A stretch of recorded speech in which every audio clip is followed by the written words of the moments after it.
নবীজি আপনি বলুন আপনার স্ত্রীদেরকে, ওয়া বানাতিকা বলুন আপনার কন্যাদেরকে, ওয়া নিসাইল মুমিনিনা মুমিনদের স্ত্রীদেরকে আপনি বলে দিন, ইউদিনিনা আলাইহিন্না মিন জালাবিবিহিন্না, ঘরের বাহিরে যদি যাওয়ার প্রয়োজন হয় তারা যেন অবশ্যই একটা লম্বা চাদর ওড়না দিয়ে আপাদমস্তক তারা ঢেকে নেয়। যালিকা আদনা আইয়ুরাফনা ফালা ইউদাইন, এরা স্বাধীনা মুসলিম রমণী, এদের চিনতে সহজ হবে, এদের উত্ত্যক্ত করা হবে না, বিরক্ত করা হবে না। ভাইরা, ইবনে মাসউদ রাদিয়াল্লাহু তাআলা আনহু সাহাবীদের মধ্যে সর্বাধিক শিক্ষিত সাহাবী ছিলেন। সুবহানাল্লাহ বলেন। সাহাবীদের মধ্যে যারা খুব শিক্ষিত ছিলেন তাদের মধ্যে একজন ইবনে মাসউদ রাদিয়াল্লাহু তাআলা আনহু, আরেকজন ছিলেন রাইসুল মুফাসসিরিন আব্দুল্লাহ ইবনে আব্বাস রাদিয়াল্লাহু তাআলা আনহু, একেবারে খুব শীর্ষ মুফাসসির ছিলেন।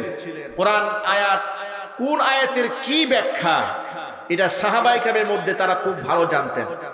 এই যে আয়াতখানা, যে মহিলাদেরকে আপনি বলে দেন তারা যেন জিলবাব ব্যবহার করে, ইবনে মাসউদ রাদিয়াল্লাহু তাআলা আনহু বলেন, জিলবাব মানে হচ্ছে এমন একটা ওড়না, এমন একটা চাদর, এত বড় একটা কাপড় দিয়ে গোটা দেহ আবৃত করে রাখতে হবে।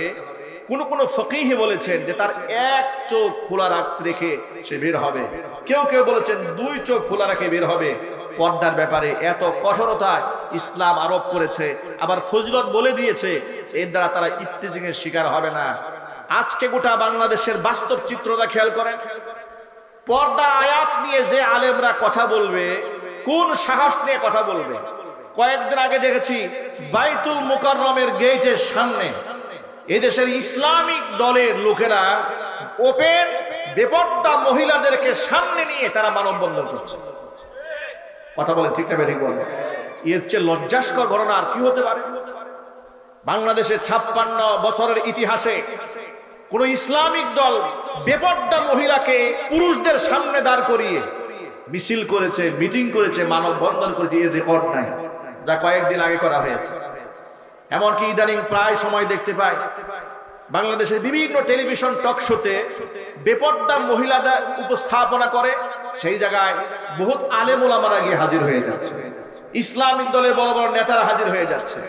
এমনকি খুব চেহারার দিকে চেহারা তাকিয়ে চোখে চোখ রেখে একে অপরের সাথে খুব আলাপনের মধ্যে মগ্ন হয়ে যাচ্ছে। আমার প্রশ্ন হচ্ছে, এইভাবে একত্রিত হয়ে পাশে বসা ইসলামের দৃষ্টিকোণ থেকে হালাল না হারাম? চিল্লায় বলেন হারাম। এই হারাম কাজ করে আপনি জমিনের মধ্যে আল্লাহর দ্বীন কেমনে কায়েম করে বলুন তো? আপনার আল্লাহর দ্বীনের মহব্বত যার অন্তরে আছে সে তো সামান্যতম একটা কবিরা গুনাহ করতে পারে না। কথা বলতে হবে ঠিক কিনা? সে তো আগেই বলবে। সাক্ষাৎকার নেওয়ার জন্য অসংখ্য পুরুষ সাংবাদিক আছে না নাই? কি বলেন ভাই, আছে না? দায়িত্বশীল পুরুষরা উপস্থাপক আছে, তাদেরকে আমি সাক্ষাৎকার দেব, তার সাথে আমি মন খুলে কথা বলবো। এটা বেগানা নারীর সাথে আমি মন খুলে কি কথা বলবো? আমি তার চেহারার দিকে তাকাতে পারি না, তার মোটিভেশন আমি বুঝতে পারি না, আমি আই কন্টাক্ট হয় না, আমি তার সাথে কথা বলবো না। যার এতটুকুন ইমানি গায়রত নাই, আর যাই হোক না কেন, এরকম ফাসিক দিয়ে আল্লাহর জমিনে আল্লাহর দ্বীন কায়েম হবে না।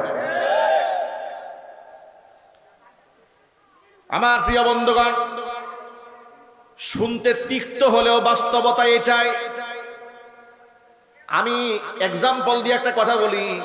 আমাদের জমানা এমন একটা অবস্থায় দাঁড়িয়েছে, নিজের দলের লোক কিংবা নিজের দলের কোনো হুজুর যদি কুফরিও করে, সেই দলের অনুসারী আর বক্তবৃন্দ যারা আছেন এই কুফরিকেও হাসি মুখে মেনে নিতে রাজি হয়ে যায়।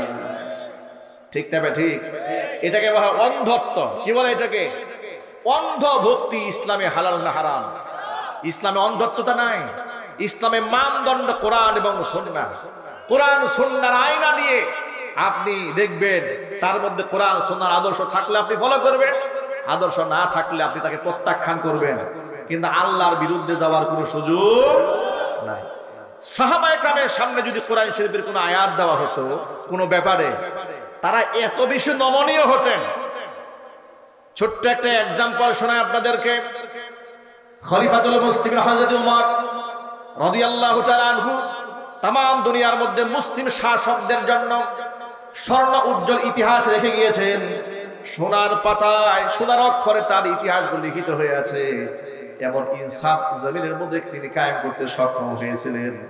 আল্লাহ নবী যার প্রশংসা করে বলেছেন, যে রাস্তায় ওমর হাঁটে সেই রাস্তায় শয়তানও হাঁটে না।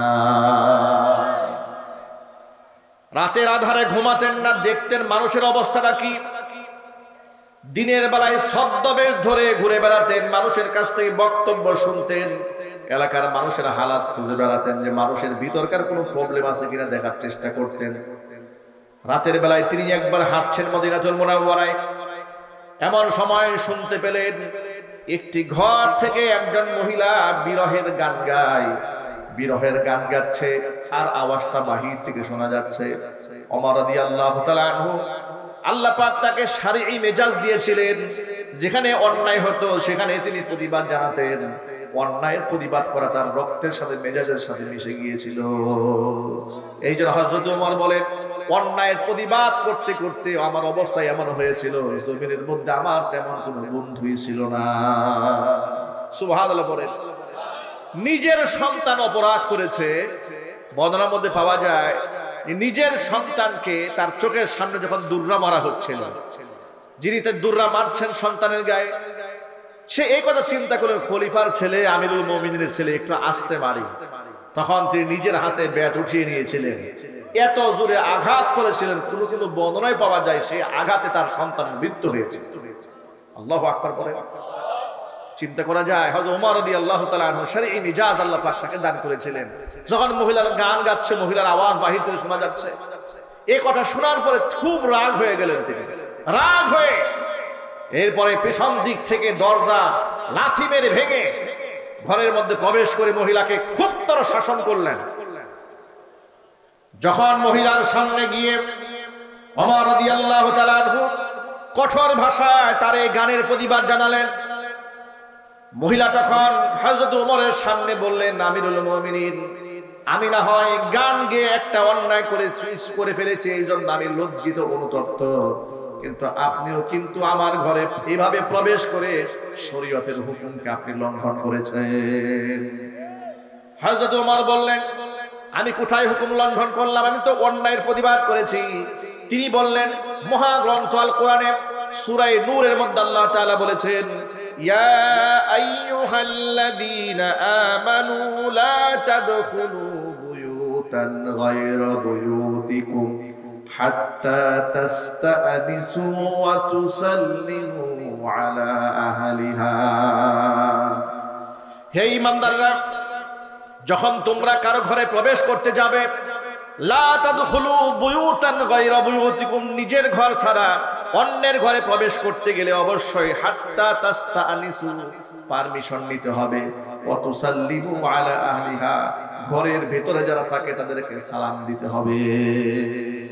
আমিরুল মুমিনিন, আপনি না আমাকে সালাম দিয়েছেন, না আপনি আমার ঘরের মধ্যে ঢোকার পারমিশন নিয়েছেন, আপনি শরীয়তের সীমা লঙ্ঘন করেছেন। আল্লাহু আকবার বলেন, আল্লাহু আকবার বলেন।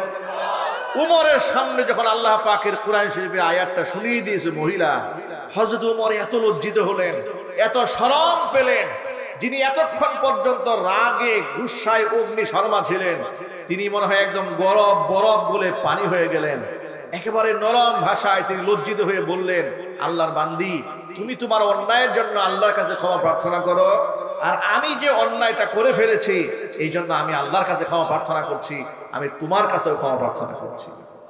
আল্লাহু আকবার বলে সাথে সাথে নিজের ভুলটাকে শুধরায় নিয়ে সাথে সাথে তিনি তওবা করে ফেললেন। আল্লাহর আয়াত শোনা মাত্র তিনি ইউটার্ন করলেন যে না, আমার তো আসলেই আমার শরীয়তে লঙ্ঘন হয়ে গেছে। ভাইরা, সাহাবায়ে কেরাম রাদিয়াল্লাহু তাআলা আনহুম আজমাইন, তারা বেগুনাহ মাসুম ছিলেন না, তারা মাগফুর ছিলেন, কারণ তারা তো নবী ছিলেন না, কিন্তু তারা মানুষ হবার পরেও রাসূলের সান্নিধ্যে এমন সোনার মানুষে পরিণত হয়েছিলেন যে তাদের প্রতি আল্লাহ পাক সন্তুষ্ট হয়েছেন বলে কোরআন মাজিদ আল্লাহ পাক আয়াত নাযিল করেছেন। যার দরুন তাদের সমালোচনা করা যায় না, সাহাবায়ে কেরামের সমালোচনা করা যায় না, তাদের সাথে গুস্তাখি করা যায় না। আমি কয়েকদিন আগে দেখেছি বাংলাদেশের কিছু কুখ্যাত বাউল শিল্পী এবং তথাকথিত কুখ্যাত কিছু সুন্নিরা, তারা হযরতে আবু হুরায়রা রাদিয়াল্লাহু তাআলা আনহুর মতো জালিলুল কদর একজন সাহাবী, কোরআনে কারীম যখন নাযিল হতো যে সমস্ত সাহাবীরা লিখে কোরআন সংরক্ষণ করতেন তাদের মধ্যে অন্যতম একজনের নাম ছিল হযরতে আবু হুরায়রা, হযরতে আমিরে মুয়াবিয়া রাদিয়াল্লাহু তাআলা আনহু। সেই আমিরে মুয়াবিয়ার ব্যাপারে এই কুখ্যাত মাজার পূজারী এদের লেবাসে পোশাকে দেখে আপনারা আপাদমস্তক মনে করবেন জান্নাতি পালায় আসছে। এরা বলছে উমর হযরতে আমিরে মুয়াবিয়ার ব্যাপারে বলছে যে তিনি নাকি মুসলমান ছিলেন। আর জোরে কোন নাউজুবিল্লাহ। সাহাবীদের ব্যাপারে কত ভয়ঙ্কর বিদ্বেষ। এরপরে ওই যে কুষ্টিয়াতে দৌলতদিয়াতে কয়েকদিন আগে দেখেছেন এক ভণ্ডকে পিটায়া পাবলিক হত্যা করেছে এবং তার তথাকথিত দরবারকে ভেঙে দিয়েছে। এই জন্য বাউল শিল্পীরা দেখলাম ঢাকা শহরে মানববন্ধন করছে। সেই জায়গায় এক বাউল ভক্ত এক মহিলা দাঁড়িয়ে বলছে যে হযরত আলী হচ্ছেন আসল, মুহাম্মদ সাল্লাল্লাহু আলাইহি ওয়াসাল্লামের কাছ থেকে আসল ইলমটা তিনিই পেয়েছেন, আবু বকর ওমর তারা জোর করে তার কাছ থেকে ক্ষমতা ছিনিয়ে নিয়েছে। মানে যেই বক্তব্য দেয় শিয়ারা সেই বক্তব্য দিচ্ছে বাউলেরা, যেই বক্তব্য দেয় শিয়ারা কুখ্যাত কাফের শিয়ারা সেই বক্তব্য দিচ্ছে বাংলাদেশের তথাকথিত সুন্নি ভণ্ডরা। কথা বলুন ঠিক কিনা বলেন? আমি তাদেরকে সতর্ক করে দিয়ে বলে দিতে চাই বাংলাদেশে আপনারা বেশি আস্ফালন দেখাবেন না। ওরা দুঃখ করে বলে যে 5ই আগস্টের পরে তারা নাকি বাংলাদেশে নিরাপত্তাহীনতায় ভুগছে। সারা জীবন স্বৈরাচারের তাবেদারি করে নিজেদের মাজার ব্যবসা শিরকি ব্যবসা জমজমাট করে রেখেছিলেন।